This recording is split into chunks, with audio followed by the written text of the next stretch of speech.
Well, happy Friday, TGIF, Shabbat Shalom, Juma Mubarak, whatever it may be for you, end of the week.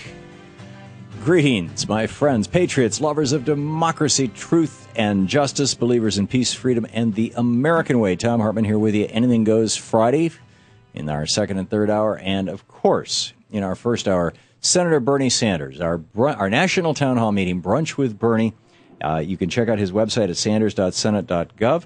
And if you would like to speak with Senator Sanders, our telephone number, 866-987-THOM. Bernie, how are you? I'm great, Tom. How are you? I am fine. I've been keeping track of what you're up to these days over at sanders.senate.gov and getting the Bernie buzz.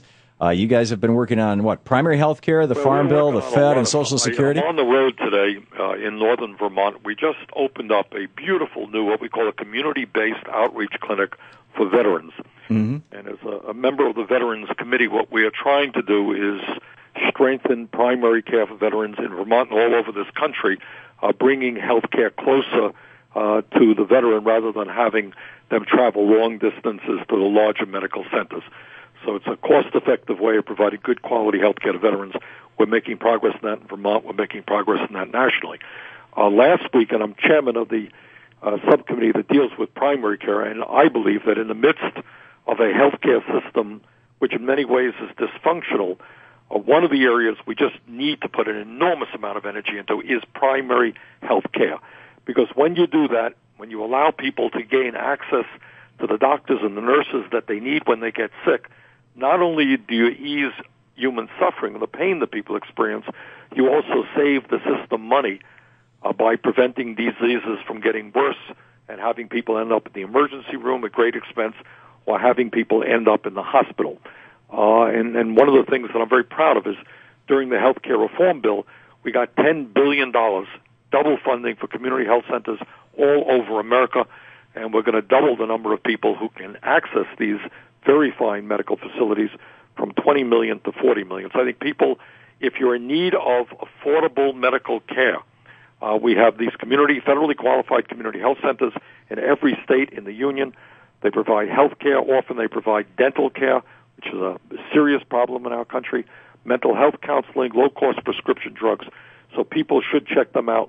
And if you need affordable health care, they provide people a sliding scale. If you have no health insurance, they take Medicaid, Medicare, whatever, private insurance, and it's a good opportunity to get good quality primary health care. Yeah, these are great programs, and the community health programs are a piece of Obamacare that you got into the bill, if I recall. Right. We double funding over a 5-year period, and it'll mean that an additional 20 million people will be able to access affordable, good quality health care. In Vermont, 20 million. We have almost, in a small state, we now have 120,000 people who get their primary health care and dental care from these community health centers. That's per capita more than almost any other state, but all over America, more and more people are taking advantage of them. That's marvelous. Now, the Farm Bill, you introduced an amendment to the Farm Bill for something that, to the best of my knowledge, has never come before the Senate before. Do I have that right? To the best of my knowledge, and it's a very simple, I would say, conservative amendment. This is what it said. There's a lot of concern about genetically modified food. And I'm not a fearmonger, and I'm not going to tell everybody, that this is terrible, the end of the world. I don't think it is. But what I do think is that people have the right to know what is in the food that they are eating and the food that they are serving their kids. And one of the concerns is that genetically modified food is a reasonably new concept, and we haven't seen the long-term health impacts of that, if there are any. And I introduced an amendment which very simply said that states should have the right to require labeling on food that is genetically modified. And needless to say, this amendment was opposed by Monsanto and by a whole lot of big food companies for a wide variety of reasons, despite the fact that all over Europe and in 49 separate countries around the world, that labeling currently exists. So I think that people have a right to know what is in the food that they're eating, and we pushed that amendment. We only got 26 votes, just one Republican. One Republican? I'm impressed. Lisa Murkowski of Alaska. Wow. But it's a start. It's the first time an amendment like this has hit the floor, and I think there's a lot of support for it nationally. We have a lot of people coming to our website to indicate support for it, and we're going to keep going on that, Bill. That's great. Now, the Fed has been in your sights. They have been in my crosshairs, and I'll tell you why. As you and I have discussed many, many times, if the middle class is going to be rebuilt in this country rather than continue shrinking, if we're going to create the millions of jobs that we desperately need with unemployment so high, you really need a new mission for Wall Street. It cannot continue to be the largest gambling casino in the world. They have to be part of the productive economy. They have to make prudent loans to businesses who are actually producing products, creating products and services, and creating jobs.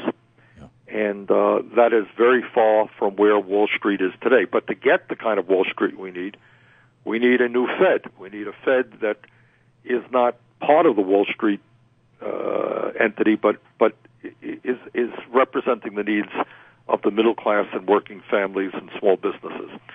Now, one of the problems with the Fed right now, many people don't know this, is in terms of the regional Feds. There are 12 regional Feds that have 9 members each, plus a president and a vice president. Of the 9 members on the New York Fed and the other regional Feds, 6 of them come from the banking community. 3 of them are directly coming from the banking community, and that includes Jamie Dimon of J.P. Morgan Chase, which is, of course, the largest financial institution in this country. So he sits right on the New York Fed. And then you got 3 other people on the Fed who are non-bankers but appointed by the banking community, and you got 3 others who are appointed by the Fed. So what we're trying to do is get the bankers, get Jamie Dimon, get the others off of the regional Feds, have people on the Fed whose job is to represent ordinary Americans, to figure out how we can grow our economy for the middle class and not just represent the interest of Wall Street. So we're going to try to we have legislation that does that. We're going to try to get that amendment onto the floor as soon as we can, and we would hope the American people would ask their senators to support it. Yeah. Absolutely. I think that there's just a huge consensus about that. And Social Security, what's up with that these days? Here's what's going on, and it is, I've mentioned many, many times. Right now, between today and the end of the calendar year, even well beyond the election, the big issue that's going to be floating around Congress is deficit reduction and how you deal with a $15.6 trillion national debt and a $1 trillion plus deficit. And in my view, it's important when we discuss this issue never to forget that these deficits were caused significantly by 2 wars that Bush took us into and forgot to pay for. They were caused by huge tax breaks, much of which went to the very wealthiest people in this country who certainly don't need it. And most significantly, we don't talk about this at all. As a result of this Wall Street-caused recession, revenues are at the lowest point when you compare revenue to overall GDP. We're at 14.8%, which is the lowest we've been in like 50 or 60 years.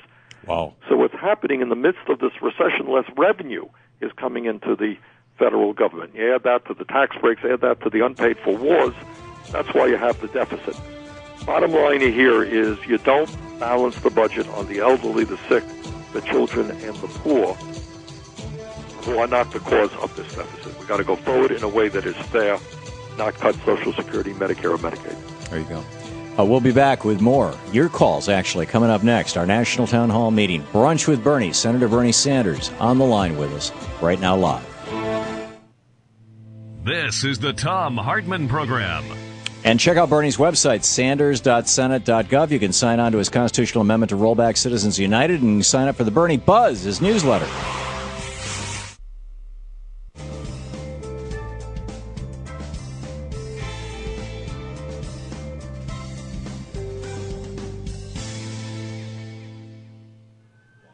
And welcome back. Bernie, you're still here with us. I'm right here. Okay, Dave in Murphy's, California. Thanks for watching Free Speech, Dave. You're on the air with Senator Sanders. Hi, Bernie, and thank you for your patriotism. I have 2 points and a question. Go ahead. My first point is that worms are my fertilizer, and I don't need oil-based fertilizers, and there's no bad calories in my garden.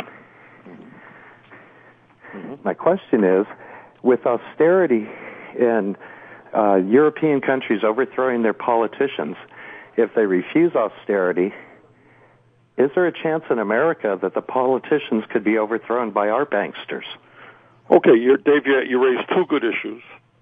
Number one is, in a sense, the movement toward organic-based agriculture. And I can tell you that in Vermont, and I think in many parts of this country, you are seeing a real movement in that direction. I think people are increasingly concerned about the food they are eating and what they're giving their kids. They don't want food coming from China and other countries where the level of requirements and safety standards are not as high as they should be. And I think people are more and more attuned to organic farmers. I can tell you that in Vermont, almost every town in the state now has a farmers market.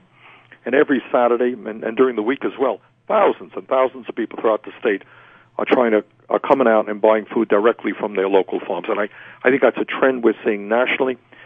And I am very supportive of that, of the buy local concept of organic. Not everybody can do that. Not every farmer can do it, and that's fine too. But I think you're seeing that movement. Second issue you raised, Dave, is about the issue of austerity, and you're quite right. We have seen in elections in France, we've seen in statewide elections in Germany, and we've seen in Greece a huge surge in votes in Greece for what we might call anti-austerity political parties. And what I think the Europeans are saying is, yeah, we understand that deficits are wrong, and they're a problem they have to be dealt with, but we do not believe that right now we're all over this world, almost all over the world, I shouldn't say all over, but certainly in Europe, certainly in the United States, you have a middle class which is virtually collapsing, poverty which is increasing, while the richest people are doing phenomenally well. And in the United States, certainly the gap between the very, very rich and everybody else is wider than at any time since the 1920s. Distribution of wealth is incredibly obscene. I mean, they just mentioned one figure. You got the top 1% owns 40% of our wealth. The bottom 60% owns less than 2%. And that gap between the people on top and everybody else is growing wider. So I think what you're seeing in Europe, Dave, and what you're seeing in the United States is people are now saying, yeah, if we want austerity, let's do some austerity for the wealthiest people and for the largest corporations, not for the middle class, not for working families who are already really hurting very badly as a result of this Wall Street caused recession. Yeah. And Shane, how much time do we have till the break? Oh, here we are. It's right here. It's upon us.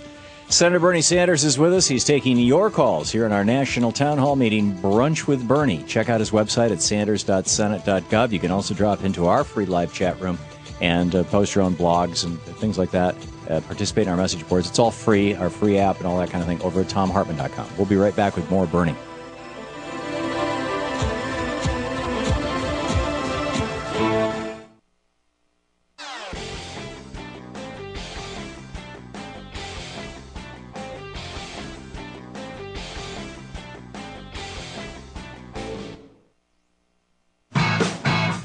Private enterprise, indeed, became too private.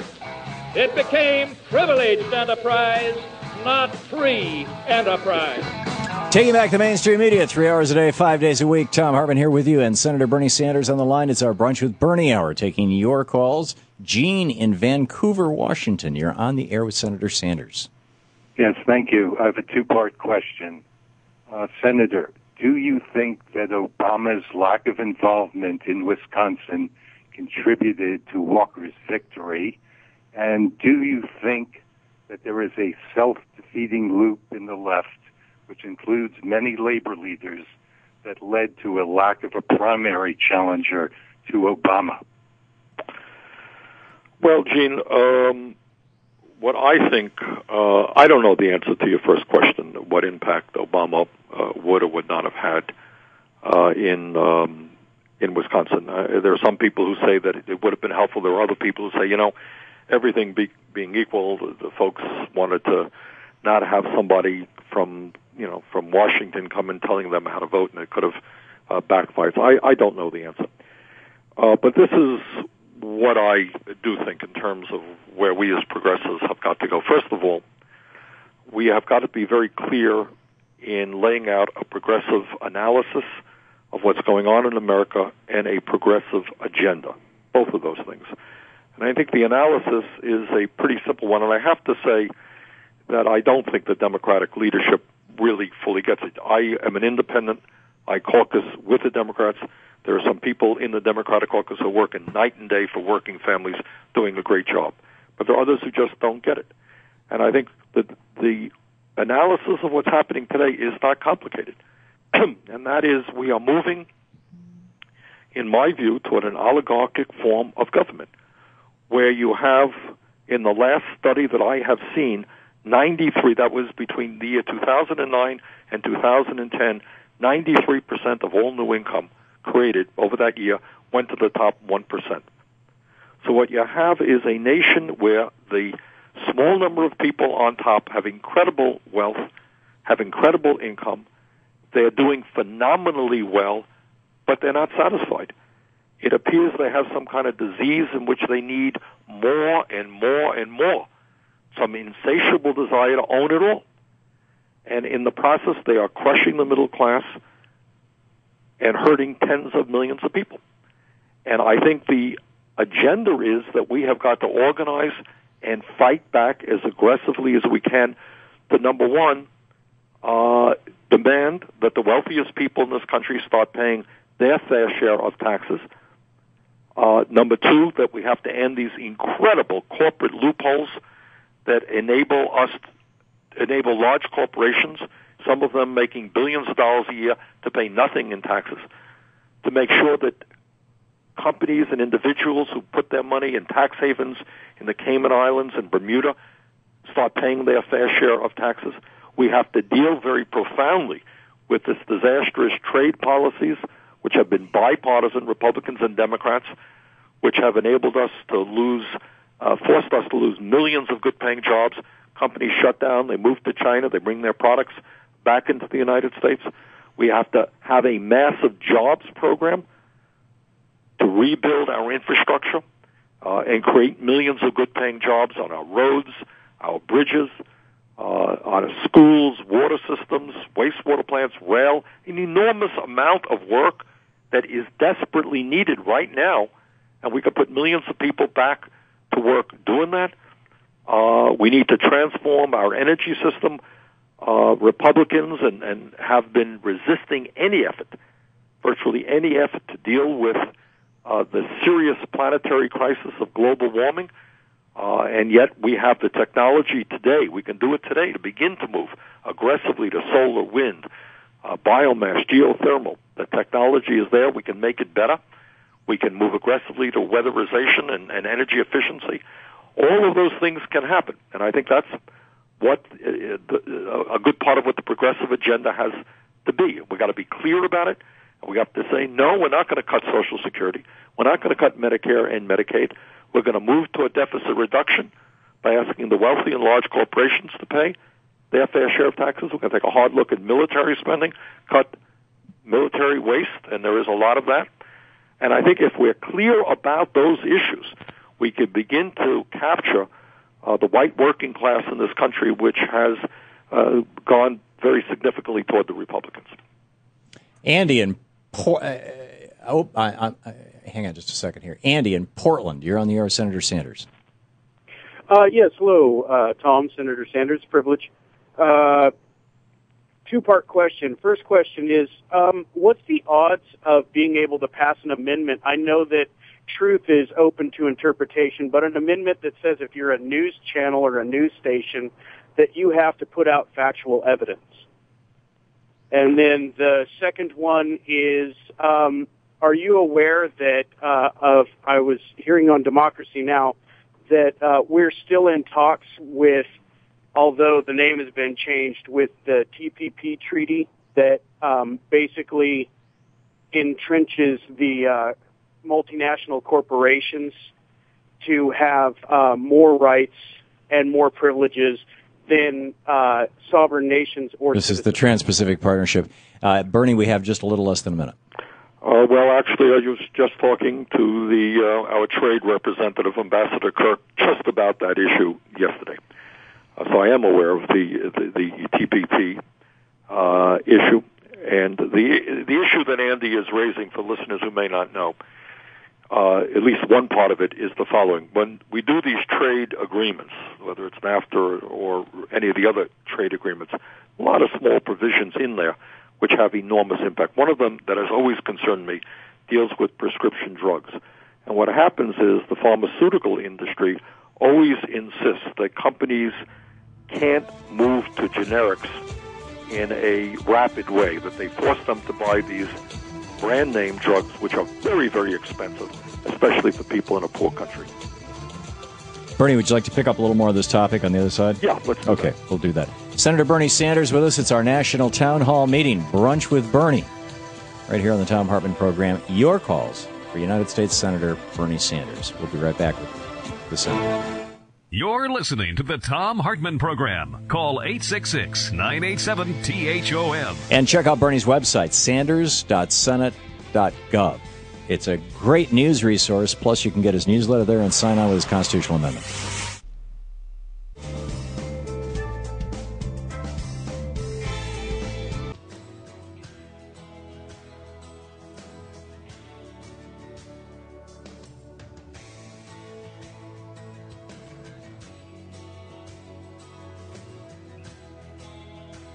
.com. For some reason, I got written twice. I don't know. Senator Bernie Sanders with us, and Bernie, you had just started to touch on Social Security, the answer on that Social Security question, just as we were going to the break. Right. Here's the point about Social Security and what we're trying to do, and I speak as the chairman of a caucus called Defending Social Security in the Senate. To my mind, at a time when you have tens and tens of millions of people depending upon their retirement for strong Social Security benefits. You got millions of people with disabilities depending upon Social Security. It would be an act of great immorality, in my view, to cut Social Security. But most importantly, the point needs to be made, is when you're talking about deficit reduction, you're not talking about Social Security, because Social Security has nothing to do with the deficit.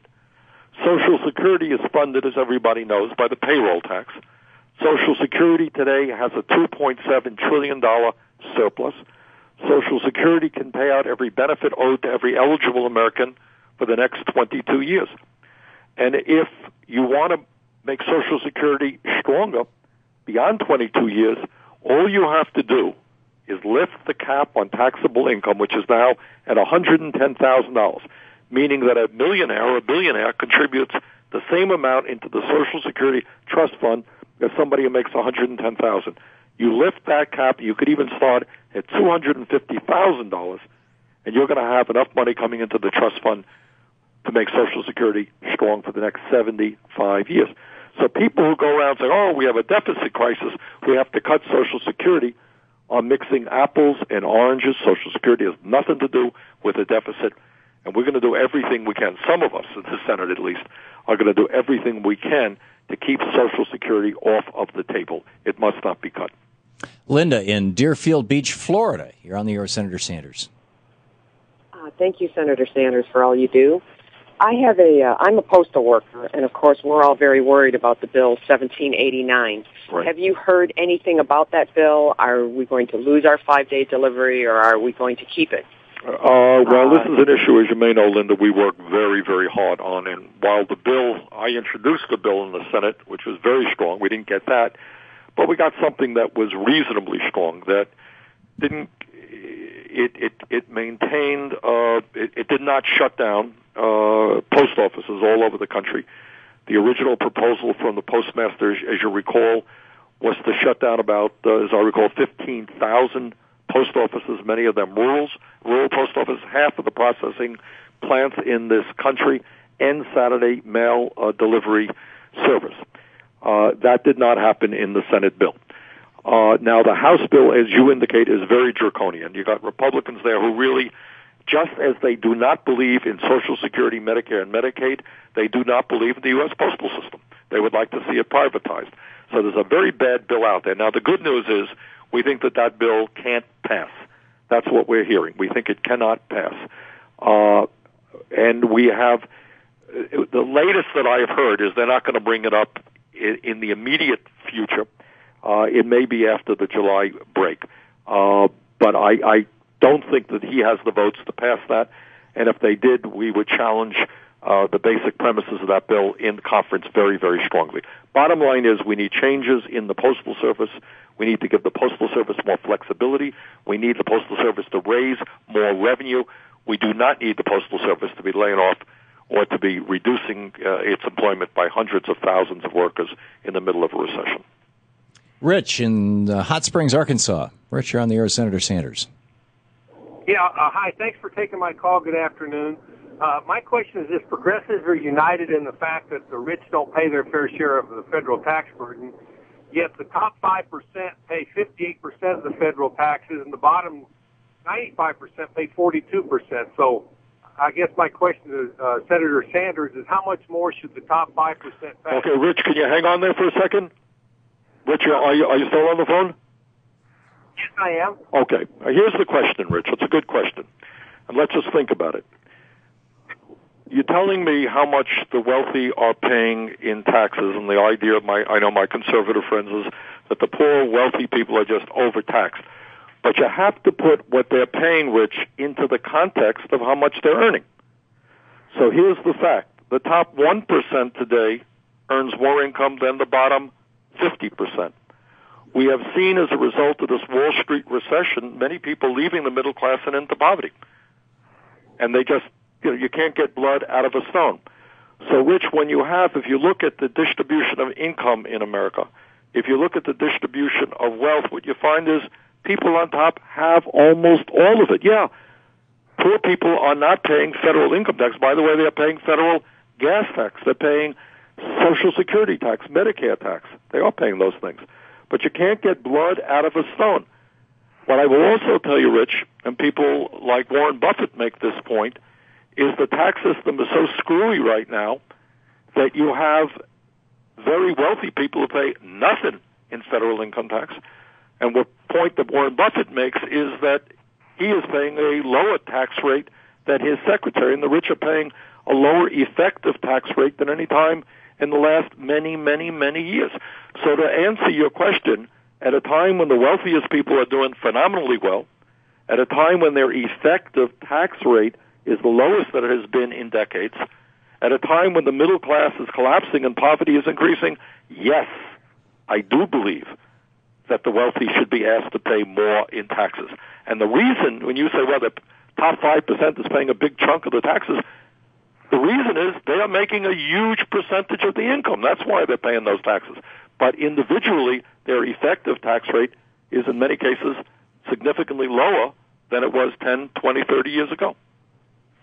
Well, but I don't have the numbers on the 5%, but I've read on the 1%. The 1% makes 16 to 18% of the income and pay 35 to 38% of the federal income tax. So, how much more progressive do we need to be? Well, we need to be well, if I were to tell you, and I don't have all the facts, the statistics right in front of me right now, but if you look at wealth, when you have 400 individuals in this country, 400, owning more wealth than the bottom 150 million Americans, we got one family, the Walton family of Walmart, owning more wealth than the bottom 30% of America.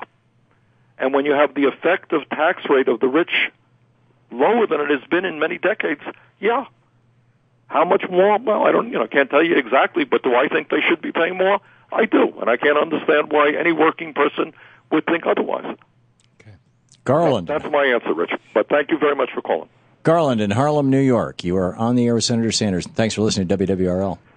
Yes, I got a major problem. We're having a Wisconsin here by Tuesday that the people are not even thinking or knowing about. We need to have to me, some kind of a constitutional amendment like you were talking about for Citizens United to deal with this darn campaign for primary accountability that's putting millions of dollars into the elections that are going on with Rangel Velasquez and over there in Brooklyn with Jeffries that they're supporting, because they're totally messing up everything. We can't get any time on radio.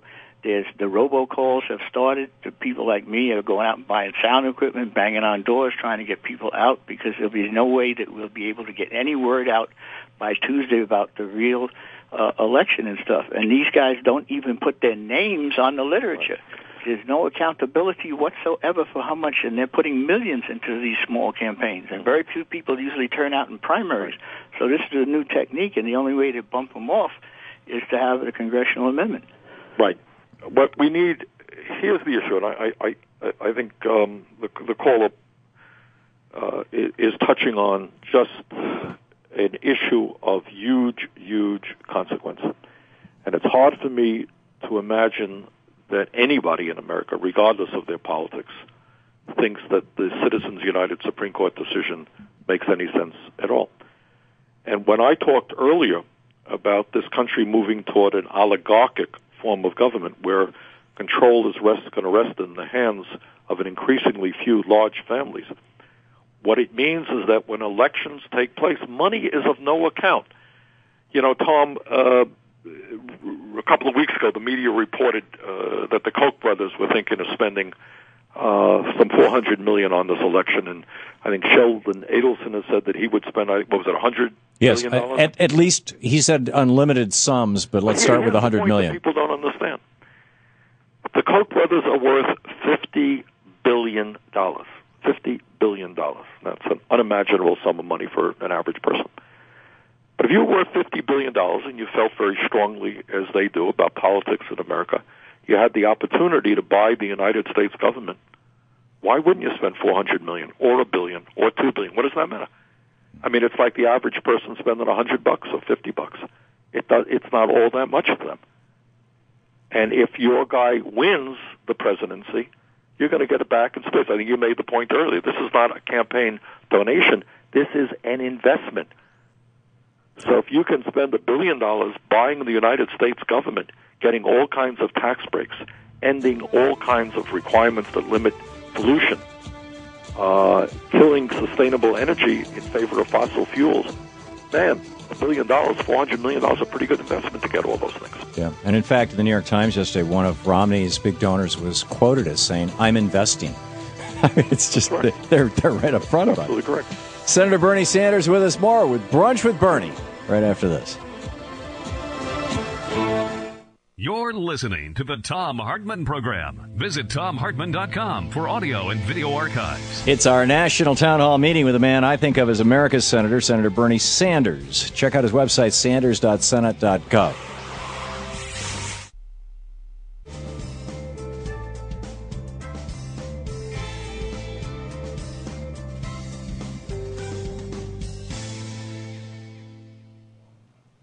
And welcome back. Reginald in Houston, Texas. You're on the air with Senator Sanders. Yes, how you guys doing? Yes, Social Security just gave their fiscal report for 2012 of the House Ways and Means, and they made a statement that they've been borrowing money from foreign investors to prop up Social Security now. And I'm saying if we borrowed all that money from the Treasury bill, all those IOUs that we have on Social Security, how come we can't cash in those IOUs and make Social Security very solvent by cashing in the IOUs that the government has borrowed from her? So why isn't that on the forefront, and then roll back that Bush holiday, those tax holidays, whatever we had there, that would make it more solvent. But we're very solvent. I wish they would stop, promoting that through the House Ways and Means. Right. But a few Democrats tried. Thank you, gentlemen. Well, Reginald, what you have to understand is in the House of Representatives is controlled by right-wing Republicans. And what these guys want to do is either make massive cuts in Social Security or privatize Social Security for the benefit of Wall Street. Because if we ended Social Security as we know it, people would have to go to Wall Street and the big financial institutions in order to get retirement benefits. And what these guys will do is trying to create fear in America, and they will say, oh, well, Social Security is borrowing money from abroad. Well, we have a $16 trillion national debt, and yeah, we are borrowing some money from abroad. But in the long history of the United States of America, we have never yet defaulted on our payments. And we're certainly not going to default on paying Social Security Trust Fund what they are owed. So I wouldn't worry about that too much, but we have to be aware that there are a lot of right-wing folks out there, a lot of corporate types out there who are trying to frighten the American people and say, oh, Social Security is just being propped up by IOUs. There's nothing there. It's not going to be there for the young people. That is absolutely untrue. And the Social Security Trust Fund is in a surplus. They invest in treasuries, which are a form of government debt, but that means the government owes Social Security, not the other way around. Exactly. To the tune of some, well, I don't know what. $2.7 trillion. $2.7 trillion is what the Social Security surplus is. And the Social Security Administration recently came out with their report, which said that Social Security could pay out every benefit owed to every eligible American for the next 22 years. And at that point, I think they could pay out 75, 80%. And that's the gap we have to fill. And as I've indicated before, in my view, the way you deal with that is lift the cap on taxable income, do away with that limit where it's right now at $110,000, and you can just simply start at $250,000. And what the Social Security Administration and others have said, that would solve the problem for 75 years. Yeah, and President Obama is saying do that on everybody earning over $250,000, and you're suggesting that's what he campaigned on in 2008. That was exactly what we introduced legislation, which has a number of co-sponsors doing exactly what Obama said he wanted to do in 2008. And we are going to do our best to make sure that he repeats that pledge in 2012. Yeah, and a good thing it is. Senator Bernie Sanders with us here. It's our Brunch with Bernie hour on the Thom Hartmann Program. Just sign up for the Bernie Buzz over at sanders.senate.gov. That's G-O-V. We'll be right back 49 minutes past the hour.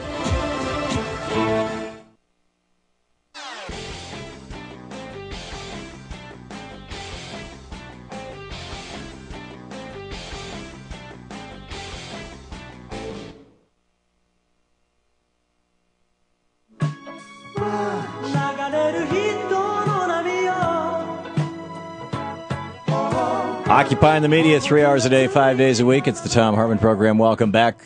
Colonel Terry, you're on the air with Senator Sanders from Santa Cruz. You're in Santa Cruz. Senator Sanders, I want to compliment you. First of all, you are one of the few fully honest and wise men in the U.S. Congress and Senate.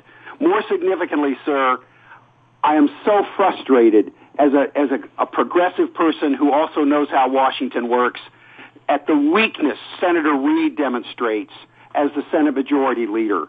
On the national media, he is so weak and ineffective at pointing out the clear realities you address regarding Republican corruption and corporate cronyism that seeks to damage our economy unpatriotically, the failure of the Republicans to be honest about so many things, and the purchase of our government by corporate interests, and the reforms that are needed.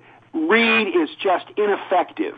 And let me just say this about Reid. Perhaps Sherrod Brown. Hang on just a second. Colonel Terry, let's let Bernie speak. Let me just say this about Harry Reid in defense of Harry Reid. Harry Reid is the majority leader, and he has to represent. His job is to represent all of the points of view within the Democratic caucus. I'm an independent. I'm in the Democratic caucus. He has to represent my point of view, but he has to represent some very, very conservative points of view. So I would urge people not to be so hard on Reid. The problem is you have a Democratic caucus that is nowhere near as progressive as it should be. If it was a progressive caucus, you'd see a more progressive Reid, because his job is to represent that caucus. And I think the word has got to get out to those Democrats who sometimes act more like Republicans, who are more interested in representing corporations rather than working families, that if they want to get reelected, they're going to have to change their positions in a very fundamental way. Herb in New York City. You're on the air with Senator Bernie Sanders. Hello? Hello? Oh, My question to Senator Sanders is this: how much, if the wealthy were taxed as Senator Sanders thinks they should be, how much actual money in dollars would come in, and how far significantly would it go to solve the government's fiscal problem and to solve the problems of the general population? Well, obviously, the amount of revenue that comes in depends upon the kind of taxes that are imposed. But let me just give you one example. Right now, we are losing about $100 billion every single year because corporations and wealthy people are putting their money in tax havens in foreign countries, whether it's Switzerland, Cayman Islands, and so on. That is $100 billion every single year. What I can tell you is there are a number of large corporations who have made billions of dollars in recent years who have not paid a nickel in taxes.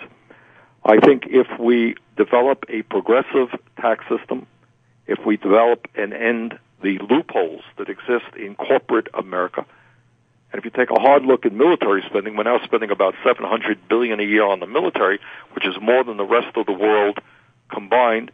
If you get away, start eliminating some of the waste that exists in a number of government programs. One of the things this Farm Bill did, by the way, is it cut the deficit over a 10-year period by, I believe, something like $23 billion, which is quite appropriate. I think if you begin to do those things, we can make significant inroads in A, reducing the deficit, and B, coming up with the revenue we need to invest in America. That means in our infrastructure, in our transforming our energy system, in education, and when you do that, you create jobs. So we have a twofold economic crisis that we have to deal with. Number one, we do have to deal with the deficit, and you got to deal with that in a fair way, not on the backs of the middle class. And second of all, you need to invest in this country to create the jobs that we desperately need, create more taxpayers, expand the economy, and that will also, as we put people to work, reduce the deficit. Elizabeth in Summertown, Tennessee. You're on the air with Senator Bernie Sanders. Oh, hi. I'm really concerned that we're not hearing a thing on the regular media about the conference in Rio on the ecology, and I see, so many things happening. I wondered how we can push our Congress into being a little more concerned about what's happening with our land, air, and water, and get it into the media, too. Well, what you have there, what's going on in Congress is in so many ways outrageous. It's hard to tell you which is the most outrageous. But certainly the fact that the oil companies and the coal companies are exerting such an enormous impact on legislative decisions that it's really quite incredible. Almost the entire scientific community is agreed that A, global warming is real, B, that it is significantly caused by human activity, the emission of greenhouse gases, C, that it is already causing devastating problems in terms of droughts and floods and extreme weather disturbances. Those are the realities. And if you were to ask me, Elizabeth, what Congress is doing to significantly address those problems, I'm afraid I would tell you not very much at all. We're doing something, but not very much at all. And the reason for that is you have right-wing Republicans every single day fighting on behalf of the coal companies and the oil companies. Tremendous amounts of money coming into the political process from those groups, and we're not doing anything near what we should be doing, which, by the way, if we act aggressively to cut greenhouse gas emissions and move to weatherization, move to energy efficiency, move to sustainable energy, we can create many millions of jobs. So I wish I could give you more hopeful information, but the reality is that the fossil fuel industry is incredibly powerful. Republicans are wedded to them, and we have not made the kind of progress we should. Yeah, and it's been more than 30 years since we were moving in the right direction. Senator Bernie Sanders, Bernie, thank you so much for being with us today. Great to be with you, Tom. Take care. Have a great afternoon.